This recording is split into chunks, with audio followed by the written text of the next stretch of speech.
বাংলাদেশ জামাত ইসলামী ও ছাত্র শিবির মানুষকে ইসলামের দিকে ডাকে, তাহলে জামাতকে সমর্থন করা যাবে কি? ইসলামের দিকে ডাকে, তাই না? হ্যাঁ, যাক, ক্ষমতার দিকে ডাকে, তাই না? জামাত ইসলামের এক নেতা বক্তব্যের মধ্যে বলছে যে নারীরা যেভাবে চলছে ওইভাবেই চলবে, সবার কে বুরকা পরতে বাধ্য করবেন? যে পড়বে না পড়বে না, যে পড়বে পড়বে। বুঝলেন? আমি আপনাদের অনুরোধ করি, দয়া করে ইসলামের স্বাতন্ত্র্যটাকে আপনারা নষ্ট করেন না।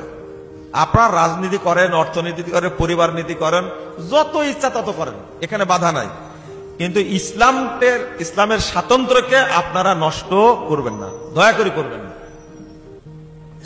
আপনারা জামাত ইসলামের ভাইয়েরা কি করলেন? মন্দিরে গিয়ে যে পরিমাণ ওয়াজ নসিহত করছে, এবার হিন্দু কমিটি করছে, তাই না?